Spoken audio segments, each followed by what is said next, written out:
Welcome to the Success Story Podcast. I'm your host, Scott Clary.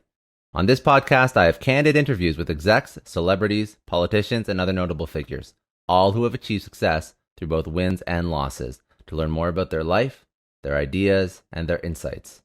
I sit down with leaders and mentors and unpack their story to help pass those lessons on to others through both experiences and tactical strategy for business professionals, entrepreneurs, and everyone in between.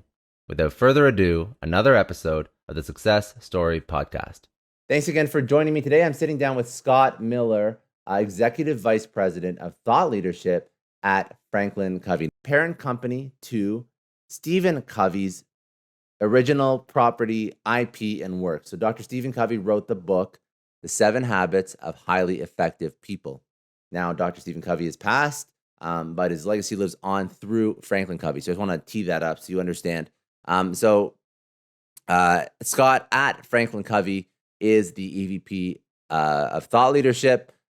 He runs a weekly podcast called On Leadership with Scott Miller, speaking about different leadership topics, interviewing business titans, authors, and thought leaders. He also writes a weekly leadership column for Inc. magazine. Scott leads strategy, development, and publication of Franklin Covey's best-selling books and thought leadership, which provide the framework for the company's world-renowned content and solutions. He is the author of Franklin Covey's Management Mess to Leadership Success and co-author of the Wall Street Journal bestseller, Everyone Deserves a Great Manager. He is a spokesperson for the new edition of the #1 most influential book of the 20th century, The 7 Habits of Highly Effective People, which has been redone for its 30th anniversary with insights from Dr. Stephen Covey's son, Sean. So, Scott, very excited. I'm super excited to understand your career, how you got to working for Franklin Covey, and then also some of the things that we can learn from the book and, the original works and, what's happening now. So thank you. I want to hear more about your career. I want to hear how you got into a 25-year stint. That's not really that normal anymore for most people. I'm a dinosaur, Scott. in a good way. You're tenured. You're tenured. That's there you go. There you go. There you go. Thank you. So walk me through your career, and then we can sort of understand what you're working on now.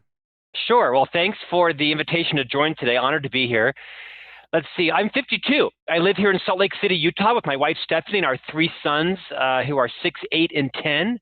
So if you see one of them behind me with their underwear on a sword running around, it won't be unusual, right? It's the new COVID work from home reality. 100%. It's highly likely one of them will hit me over the head with something.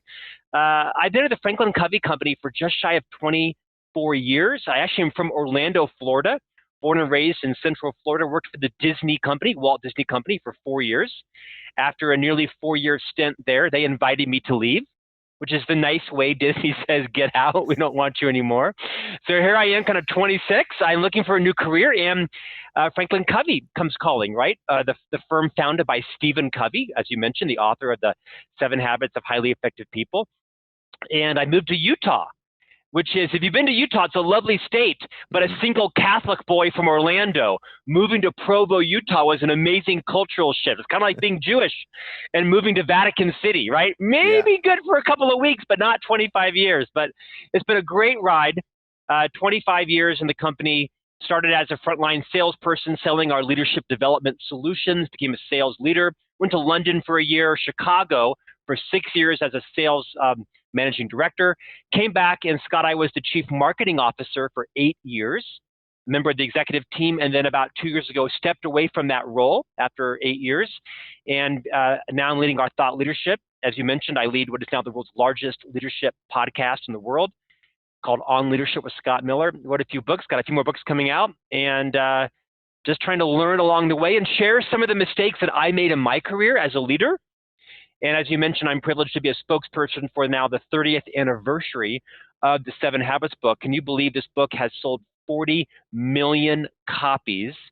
And Dr. Covey's son, Sean Covey, who wrote the book, The 7 Habits of Highly Effective Teens, which is the best-selling teen leadership book in history, added some new insights and applications. So I'm honored to be here representing Dr. Covey, who passed about 8 years ago as a result of a head injury from a bicycle accident. But the book continues to sell 10,000 copies a week. It's insane. And I'm honored to be associated with his brand. That's an incredible organization to work for. And I guess when we first connected, I was just very curious to understand how you go into a position in a leadership organization. The pressure must be extremely high because the standard and the bar has already been set, and to be successful in that environment. That's an understatement, right? I mean, on one aspect, you've got the concept of the cobbler's kids have no shoes, right? And do you really live your own content? And the other side is this extraordinarily high culture of high trust and high performance and high execution around strategy and goals. I think we do a superb job of attempting to live our content. Hey, we're a collection of humans, right? So we do things that are wrong. We gossip occasionally. We drop the ball occasionally. But really, we're a disciplined organization when it comes to our commitment to live what we teach. Yes, we fail. But I think with our chairman and CEO, Bob Whitman, who's led us for over 20 years, we have a very high standard for ourselves. We have a pre-forgiveness culture. We're going to make mistakes. But I think we set each other up for high accountability.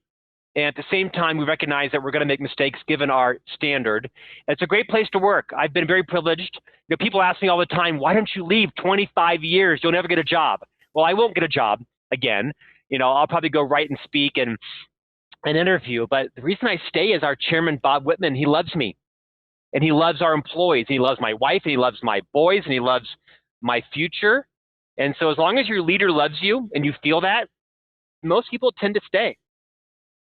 That's probably one of the most such a simple point, but I think it ties over into so many different use cases or just examples of why companies don't work or can't maintain or retain that talent. But we can get into that. I don't want to go into that just yet because I want to just understand. Walk me through the story of the book. So when the book was first written, how did that manifest and how did that lead into the organization that is today? Yeah. What was the story behind that? So gosh, about 40 years ago, Dr. Stephen R. Covey was a professor here in Utah, had received his a doctorate or a master's, an MBA from Harvard, received a doctorate here from BYU, and was really studying literature around success. So he spent a decade performing what was kind of a 200-year success literature review back before the internet, right? What really made successful people over time influential? And he came to discover these two concepts called the character ethic and the personality ethic. He invented this kind of concept, is that there's a certain level of leader that really focused on what he called the character ethic, who they were, their values, their mission, their purpose, whose lives were governed by principles. And then there was the personality ethic. And he didn't dismiss this, but he said this more kind of came into the 70s and 80s and even 90s around kind of what kind of car you drove and how you spoke and how you dressed. And he didn't dismiss these things, but he said too often leaders in the latter part of our generation became too focused on this personality ethic. So in the course of this 200-year literature review, he decided to write this book called The 7 Habits of Highly Effective People. It had multiple names, had many habits. Finally, he settled on that.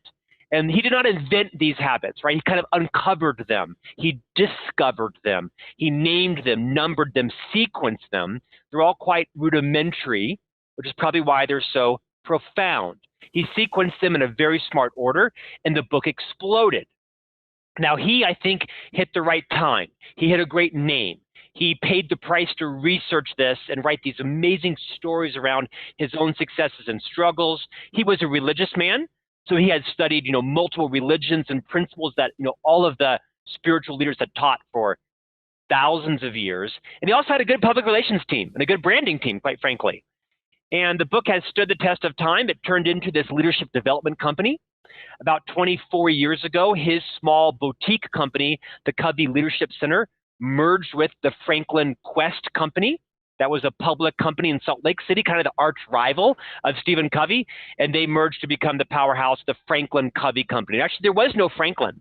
A lot of people think there was a guy named Franklin. Well, Franklin was Ben Franklin, the famous discoverer, if you will, and inventor. And I actually thought that too. Yeah, Franklin Quest. Franklin Quest was a time management company based on a lot of the teachings of Benjamin Franklin, an American hero. And so they merged and now have become really the world powerhouse on leadership development, productivity, time management, strategy execution, and building a high trust culture. As I mentioned, Dr. Covey wrote, 20 plus books, numerous bestsellers, and passed away 8 years ago in his 80th year. But his legacy is, phenomenal. The book sells, as I mentioned, still about 10,000 copies a week. It actually sold 20,000 copies 2 weeks ago. And that would put you at number one on every list for 30, years. So it's a great read. It's a thick book, but it will transform your life as it has, literally countless millions over these 4 decades. Well, I think it's probably one of the most referenced leadership books still. Like when I ask, at the end of every interview I do, I ask leaders, what is a piece of literature they'd recommend, and this has been recommended often. So it's not like an unknown book. This is something that's been around and has been referenced and has been used for leadership practice quite literally since it was written. And I think that I'm curious, when it was first written, was there the same emphasis on this type of organization that would help with leadership consulting, or was this something that was sort of disrupting or blue ocean when it was first written, when the team was first created? Was there the type of leadership, I guess, thought leadership and consulting that there is today? You see a lot of it now, but I don't know if it was back then. Yeah, I think he was an early pioneer. I think he was a Johnny Appleseed, right, coming on the heels of Drucker and other work. I think there was in the late 80s an explosion with Ken Blanchard. Gallup came along shortly thereafter. You had a lot of work from a lot of different people in that space. Marcus Buckingham came later, obviously. So I think Dr. Covey was on a forefront of personal effectiveness. I think he was one of the first people to put a stake in the ground and really define what leadership looked like in organizations and to teach behavior change, mindset change inside of organizations. Our earliest clients, right, were Procter and Gamble and Toyota, Disney, big clients where Dr. Covey was passionate around changing the landscape of how leaders behaved inside organizations. And a lot of that then transferred over into communities, churches, families, your personal life. But he was a pioneer that way. And it's still today, I think the content is one of our most adopted contents when we go out into organizations, because I think a lot of people have been taught in their graduate programs or their PhDs process, systems, strategies. But what they haven't necessarily been taught is, how do you treat people? How do you behave in a trustworthy way? How do you make sure you are, to quote Dr. Covey, a model, not a critic, a light, not a judge? Because we know leaders are the linchpins of cultures in organization. Stephen Covey was evangelizing culture long before it was talked about in boardrooms as valuable as EBITDA, right, or supply chain or whatever it was. So he was before his time and will continue for generations to come. I think that's probably a better way of phrasing it. It was an awkward question asking if there was leadership consultants when he first put this together. But I like the fact that you mentioned he was before his time in terms of focusing on culture within organizations, because that really drives it all. It's everything, right? I mean, I think it was a kind of a cliche buzzword, I don't know, 5 years ago, and now engagement and culture, recruitment, retention, behaviors of leaders is, trust me, on the discussion of every risk committee and every boardroom in the world right now. Are our leaders behaving in alignment with our mission and our values? And are they creating opportunity, or are they creating risk for our organization? And do you see more organizations? Because I've worked in large organizations before, and even though it seems to be something that leaders want to focus on, when it trickles down to frontline individuals, you still default to some of those probably not so good practices. Yeah. So do you see? I think it's an obsession in organizations right now. It has to be. I mean, I heard yesterday where the CHRO of Adidas, after I think a 25-year career, steps down because, and perhaps she was misquoted, perhaps she was tired.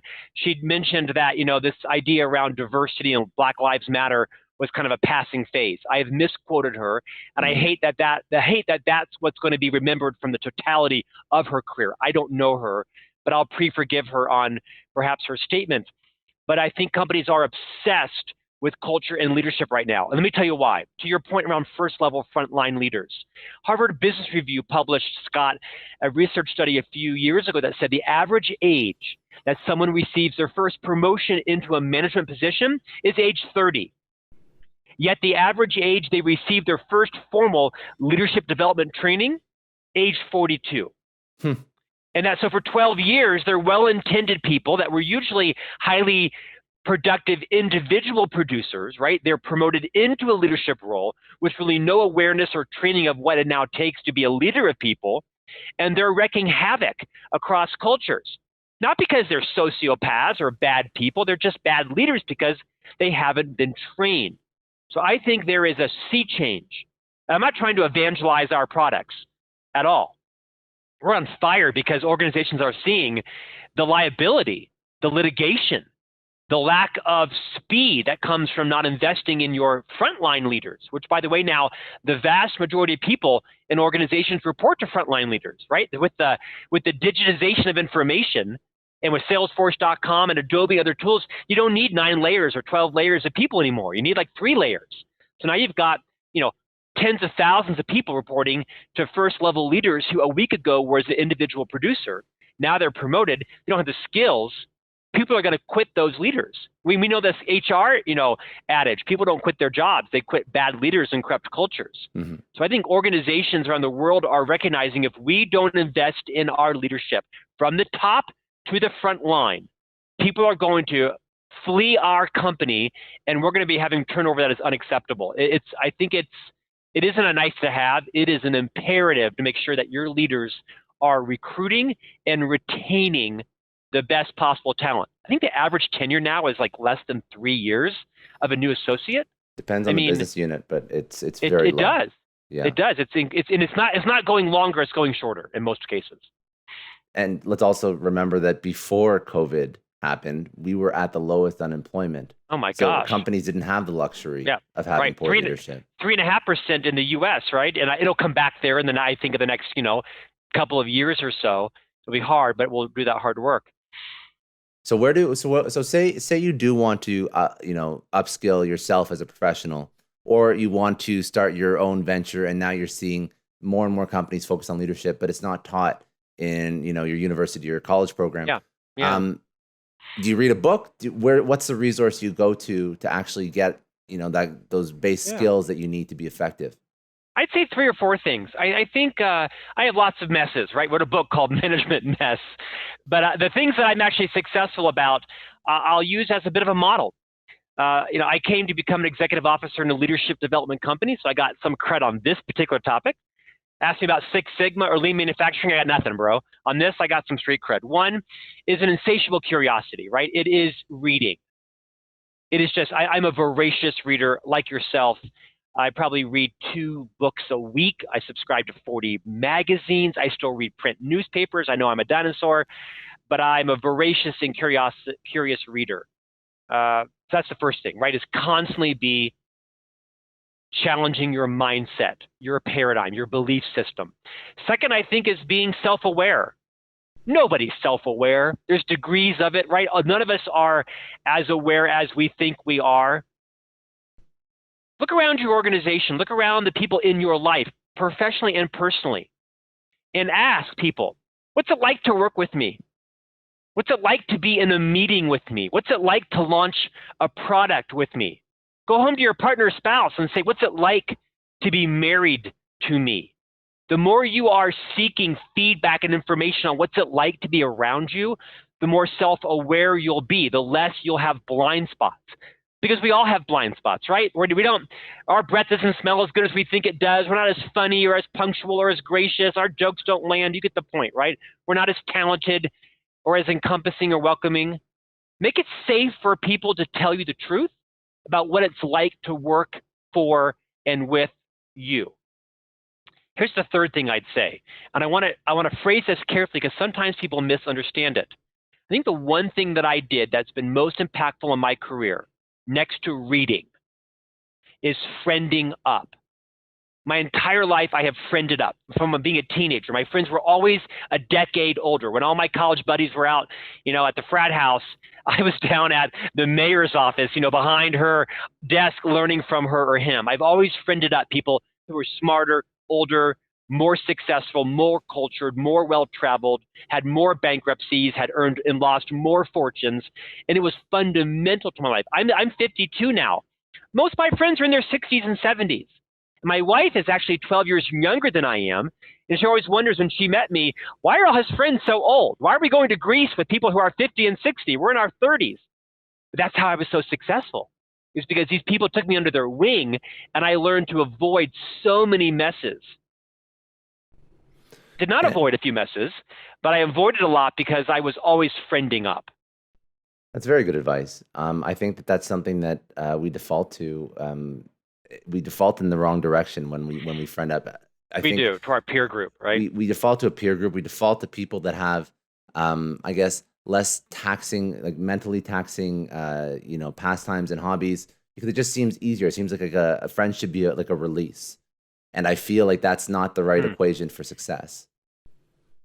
It has not been for me. The opposite has been true. I look back at my impact, and it's because of the older, wiser, more mature person who's put their arm around me and taken me into a conference room and said, Scott, you can't say that. Scott, you got to stop doing that. The best advice I ever got was from the then president of Franklin Covey, Bill Bennett. He came to my office in Chicago. I'd been just promoted to be the youngest managing director in the firm. And he said, Scott, you're standing at a gas station and you're holding a match.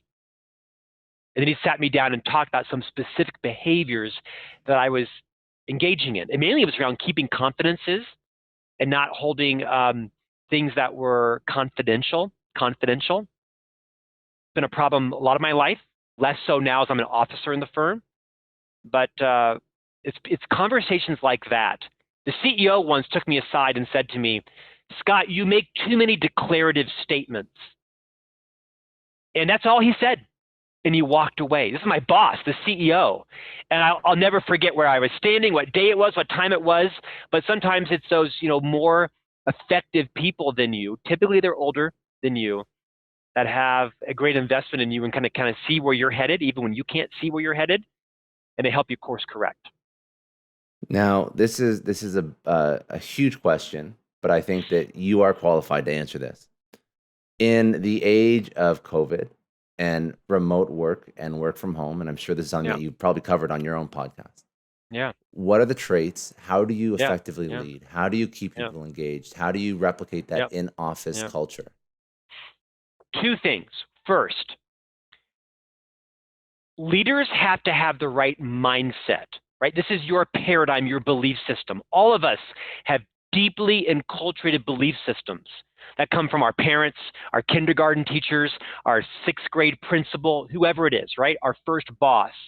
And none of us have complete or whole or accurate paradigms about ourselves, about our company, our culture, our industry, the work ethic of people now who are working virtually, right? We have assumptions. We have warped paradigms, belief systems. So a leader's mindset is someone who's willing to challenge what they think is true. I'm asked all the time from people, well, I'm frustrated because I'm not quite sure my people are working from home. And I say, that thought has never crossed my mind once. I lead a small team of about 9 people. In 4 months, I got other issues. Are they working is not one of them, because if they're not working, that was my fault a year ago, because I had not set the culture. I had not set the standard. I had not modeled, whether you're in front of me or not in front of me, what it is you're supposed to do. I had not set clear expectations. So first, I think, is the mindset. Your job as a leader is to get work done with and through other people. That's profound. It's so simple. If you believe your job is to get work done with and through other people, everything changes. The questions you ask, how vulnerable you are, how much you coach and mentor and slow down and build capabilities. It comes to the next point. If you believe your job is to get work done with and through other people, how you treat your virtual team is, are you checking in rather checking on? And again, that's rudimentary. But when that becomes your mindset, I'm checking in. How are you doing? What can I do for you? What are your struggles? What are your fears? I'm scared also.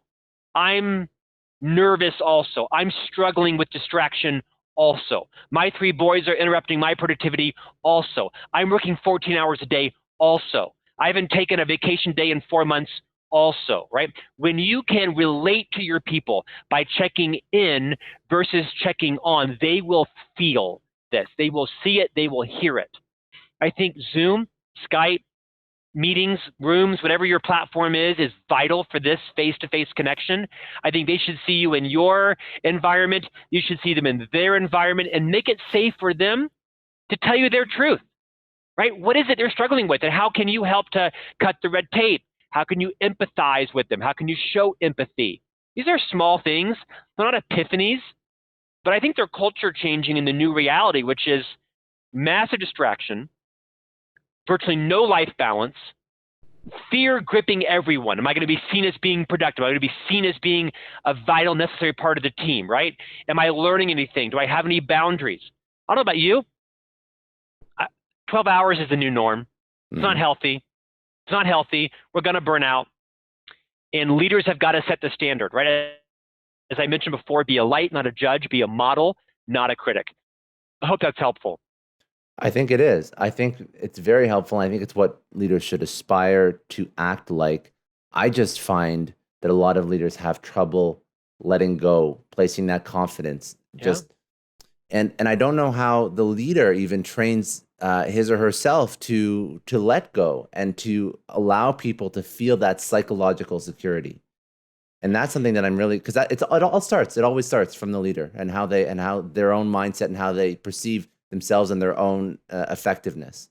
And if they can, go ahead. No, sorry. No, please, Scott, finish. No, that was really where my thought was going. It's just how do you change your mindset as a leader? How do you trust as a leader? I think first is you look inside, right? I mean, it's an inside-out approach. And again, this may sound like pablum, but it's not. It's 30 years of research and success stories and failure stories. Great leaders are vulnerable leaders. Great leaders don't try to be the smartest person in the room. The best leadership book I've ever read isn't ours. It's called Multipliers from Liz Wiseman. This is a profound leadership book. Franklin Covey has acquired the rights to a new course on it. But Liz Wiseman was a leader at Oracle for 20 years. A decade ago, she wrote a book called Multipliers. And the premise of the book is that every day as leaders, we are accidentally diminishing people. It's a natural kind of tendency. And our job is to move out of these 9 diminishing profiles to become a multiplier of intelligence, a multiplier of creativity, a multiplier of contribution. And when you stop believing that you are, as the leader, the smartest person in the room, when you stop being the genius, but rather the genius maker of others, you transform your culture. Virtually or in person, doesn't matter. So I think as a leader, if you are vulnerable, and you share your own fears, your mistakes, your concerns, and you balance that with humility and clarity. Like, for instance, the 9 people who work and report to me, they are uber clear on what I expect out of them. Deadlines, contribution, quality level. There is no ambiguity. One of my talents and one of my weaknesses is you don't need help predicting what I'm thinking. I will tell you what it is I'm thinking. I am very clear. I am extraordinarily clear on expectations and outcomes. Now, my challenge, Scott, is I sometimes do it too courageously, right? I say it too harshly. I have to work on my diplomacy, my consideration, because you can be very clear and do it in ways that are respectful. So one of my challenges as a leader is to make sure that when I am uber clear, I'm not saying it in a way that is diminishing or offensive or too firm or stern. Because I have a funny personality, but I also have a bit of a stern personality, and I don't know always what it's like to work with me. Mm-hmm. So I try to create a culture where people can say, Scott, actually, that was a little bit harsh. Or Scott, that was a little offensive. When they say it to me, I don't get defensive. I say, thanks for saying that. I didn't realize that. I'm sorry. That's an incredible culture to foster, because feel the safety of being able to communicate that with like that superior is something that I don't think, thinking back to my my career when I've worked in different organizations, I don't think I've ever felt that before. And that's something that I think we should you're mentioning, this is where the future of leadership is going. This is how you be effective, both inside or remotely. This is what leaders have to focus on. Now, to that point, I'm gonna just add to that point. I used to think that humility was a weakness, that it was you were shy and retiring. Humility is actually born out of confidence. Confident leaders can be humble leaders. Arrogant leaders are incapable of demonstrating humility. That's why when you get on your phone or get on Skype or Zoom with your team, admit you're in your shorts. Admit that, you took a shower 4 minutes ago. Admit that you two are having struggle focusing. You're not lowering the standard. You're building trust. You're building relationships, right? I'm going to bust my butt today, but like you, I took a shower probably an hour later than I would have, 5 months ago, right? My team's going to get their all out of me. People cleave to leaders that they can relate to. Gone is this sort of chasm, this, unrelatability of the leader is here and I'm down here, and no. That's all gone. Leaders are just people that were promoted a little bit in advance of you, and they're being held to enormous account, and they're trying their best to keep you engaged. But that's the huge fallacy, right? Is leaders don't create engagement. Leaders create the conditions for others to choose their own level of engagement, high or low. Subtle but prophetic. Well, it's just changing the onus from the leader trying to instill motivation to understanding that motivation is internally motivated, and that leader is just enabling. Really well said. No, you said it well. Don't give me any. You're a masterclass in leadership. Seriously. You let me. I interrupted you, and that was rude. I apologize. So thank you for letting me go on that tirade. No, it's not a tirade. This is incredible stuff. And sometimes when I find myself doing these podcasts, to be quite honest, I'm learning from you and I'm listening to you, and then I'm like, oh, I have to ask a question after this, because the stuff you're saying, for me, it's just very interesting, because I think that it's so profound and so important. And hearing it come from somebody that works for a leadership organization, I'm grateful that you're sort of speaking through all these things. Thanks. Seriously, it's very good, and I hope a lot of people listen to this and can internalize it as they grow through their own careers and whatnot, because this is the way that leadership has to be, and this is going to be there's significant KPI, revenue, shareholder advantages to this. So it's not just the high level, esoteric, nice human being takeaway. There's significant tangible benefits to leading an organization like this. But can I share one thought on that too? Yeah, sure. The biggest takeaway from Stephen Covey was actually in the title of his book, The 7 Habits of Highly Effective People. It's often misquoted as The 7 Habits of Highly Efficient People. He was very deliberate, because there's a difference between having an efficient mindset and an effectiveness mindset. And one of my biggest struggles, Scott, as a leader, I'd love to have your listeners identify with or just repudiate, is that I'm a very efficient person. It's actually served me very well in life, right? I like to get things done, check things off. I'm the kind of guy that gets up at 3 in the morning and writes my ink column, writes my books from 4 and 5. I'm a dad from 6 to 8. I'm an officer from 8 to 6. And I'm always on a treadmill. It's actually been a key contributor to my success in life, this efficiency mindset. The problem is, people like me, leaders like me that have this productive efficiency mindset, we try to use that same efficiency in our relationships. And it causes havoc inside organizations. You cannot be efficient with people. You can be efficient mowing the lawn, efficient washing the car, efficient managing your social media and typing out a memo or an email. You have to be effective with people. I think that's why the book has been such a famous leadership book, is because people like me that built their whole brand on efficiency, doing it fast and smart, they try to move that competency into their relationships, and they implode with their partners, their friends, their spouse, their employees, their boss. And so there's a time to be efficient, and there's a time to be effective. And I hope that your listeners and viewers think about that today. For those of you who see some of yourselves in me, probably very few of you, be thinking about this quote from Stephen Covey. He said, with people, fast is slow, and slow is fast. And that can fundamentally transform some of those relationships in your life that might be suffering because you try to speed through them like you post on Facebook. It's a huge lesson for me. It might be like a no-brainer for some, but it's something I struggle with every day, kind of bringing my sense of productivity and efficiency in place when it comes times in meetings, one-on-ones, and conversations where I'm actually trying to build trust with someone, but I'm trying to do it too fast. I don't think that's common sense or common knowledge or common practice. I think that that's something that we all have to work on. I know as you're saying that, it rings very true for me because I try and develop processes for everything. I think the way that we structure our days, it sounds like very similar. I'm very robotic and logical in the way that I structure my day. But the second I try and carry that efficiency over to my partner, to my girlfriend, it doesn't work. You think that everyone's going to fit inside this little box and you want your life to run just so, but it's not. That's not the case with people. Right. It just doesn't work like that.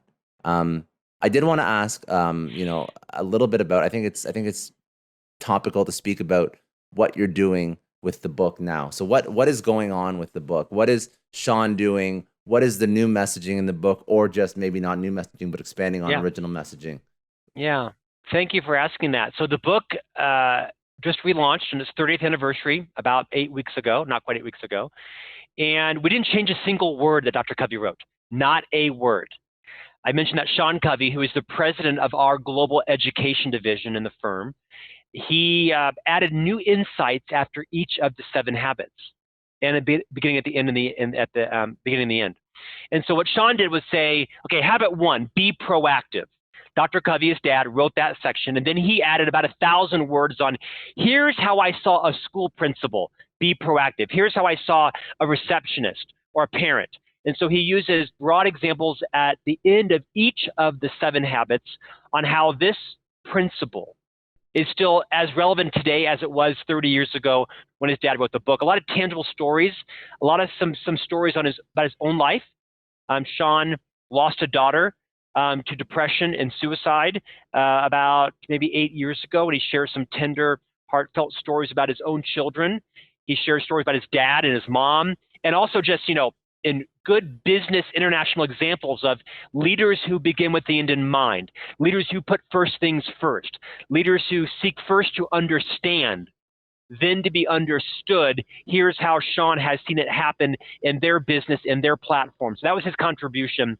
And I think it's going to take the book into a new relevancy for the next 20 years. People who missed out on Dr. Covey, right? There's about a 10-year decade of people where either Dr. Covey had passed or was aging and wasn't in the public eye that didn't have a chance to appreciate his profound wisdom and his research. Again, Dr. Covey didn't invent any of this.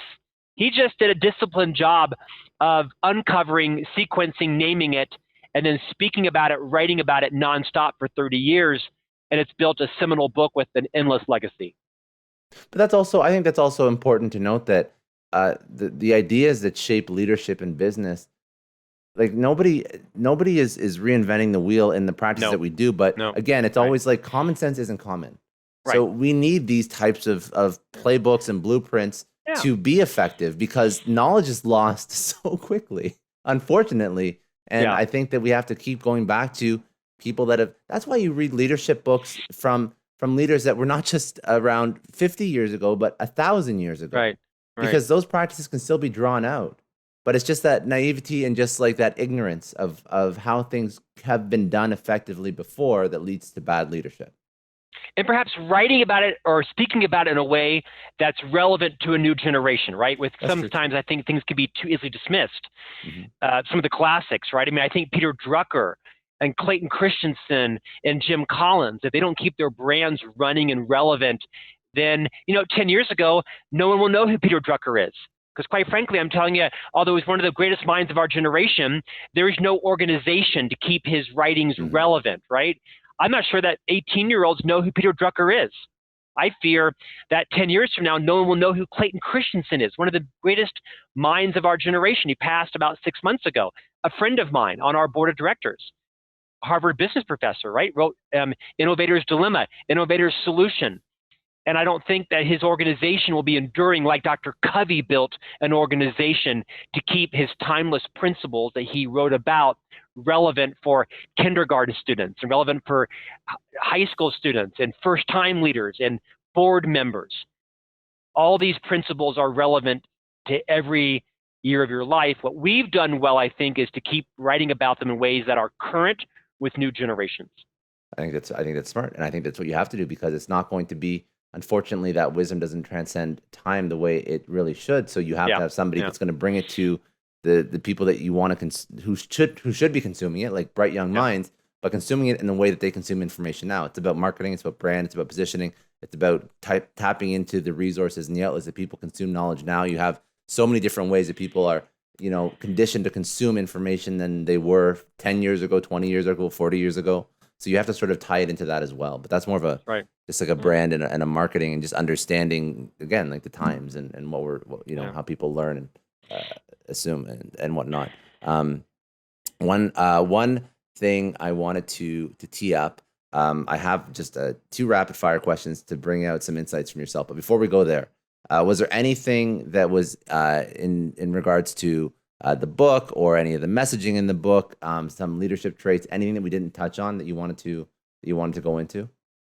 Other than this, I would say probably not. I think a lot of people, of course, have read the 7 Habits, right? People have it on their shelf, but I think it's one of those books that you come back to. It's kind of like, I don't see a lot of movies, but I see Austin Powers multiple times because I loved Austin Powers. I know it's kind of crazy, but I was obsessed with Mike Myers, and I loved Austin Powers. I've seen it way too many times.